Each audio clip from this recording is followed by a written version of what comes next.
All right, you've got your shrunken head kit. Now we've got some paints and we've got a little thing of glue. We got your paintbrush, we've got your head. Oh, look at it, very pretty.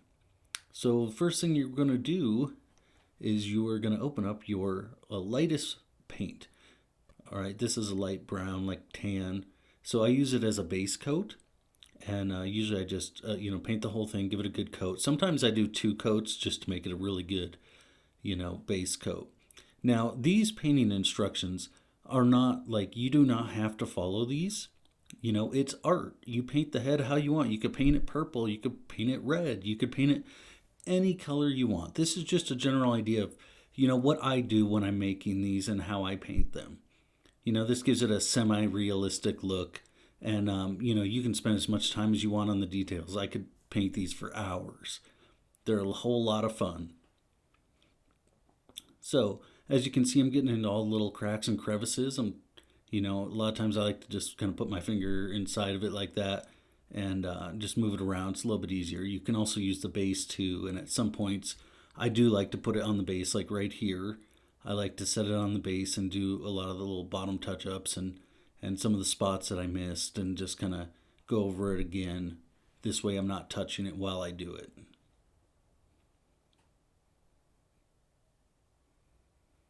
Getting in those little eye crevices real good.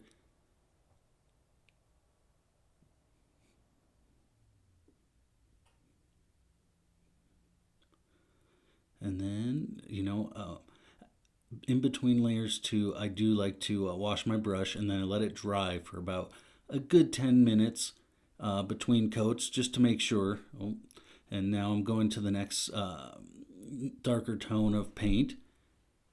And with this one, you'll really, I like to kind of brush it all around, and you can really start seeing the details come out after you do the wiping process. So what I like to do is just coat big areas first, like this. Make sure you get into all the little crevices, deep inside between those lips and all that, especially around the eyes and the holes where your string will be going through.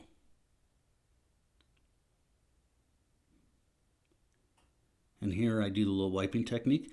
I lightly take some paper towel or toilet paper, it doesn't matter, just any type of paper product like that. And you just gently start wiping off the paint you just put on, and it starts leaving, it stays deeper grooves and stuff like that. And it starts looking a little more defined. So then you just want to kind of finish going around doing this layer. And you can do a couple layers of this too, like the base coat. The more layers of paint you put on, the better it comes out, I think. On this one, I'm just trying to give you a basic example of how I do it. Like I said, it's up to you and your artistic freedom to paint it however you would like. So we'll just go through this and finish up this coat of paint. And sometimes, especially around like the seams where it's sewn up, I like to give extra coats because I like to make those darker so it seems a little more weathered. And I do like to do all my finishing touches when it's up on the base. And with the base too, you can paint the base any color you want. You could stain it with wood stain. I really like to leave the artistic freedom up to you because this is just a kit to make one and have fun and have a neat little display when you're done. And so here's with the darker color, I like to pay real close attention to the inner parts of the head, the ears, the canals, and up in the nose and stuff like that. And if you want, you can use the darker tone as well to paint a little bit on the inside of the head. So that way, if you display it up high, you're not seeing any of the white from the casting underneath.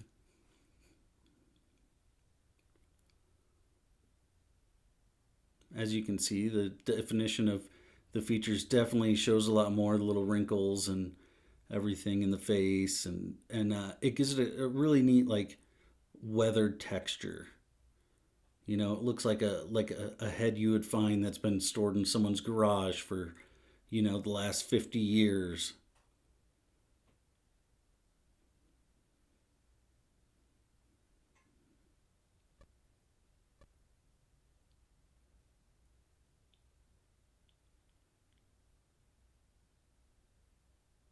I like to pay attention too to the back of the ears, and make sure I get a lot of the definition in that.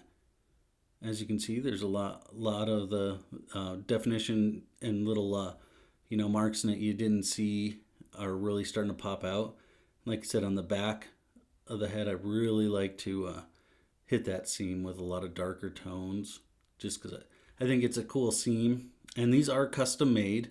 A friend of ours, Sess Carney, actually sculpted this shrunken head specifically for us.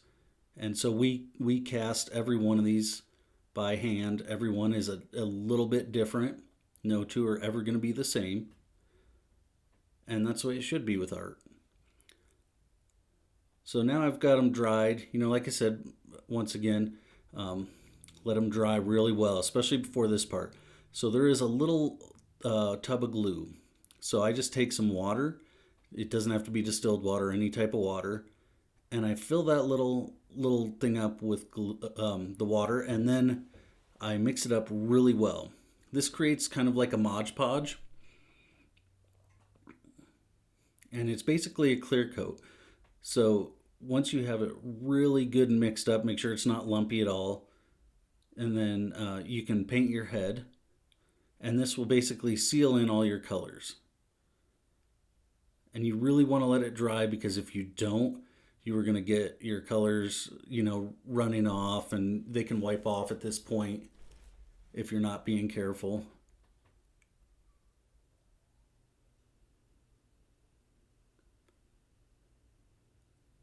And you can do 2 coats of this if you'd like. You could actually use Mod Podge if you have some at your house. You can even take it if you have like a spray paint clear coat. You can do them with that. I would use like a matte finish for sure.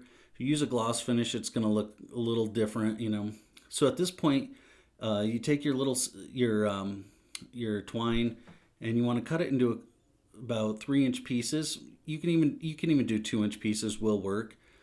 And so I twist the ends, and then I slide them into the holes like this.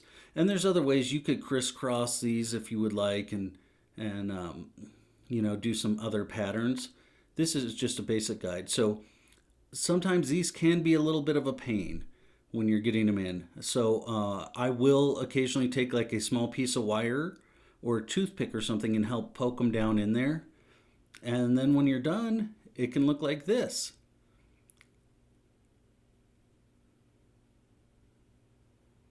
And then you just paint your base and you're good to go. Hope you have fun and enjoy.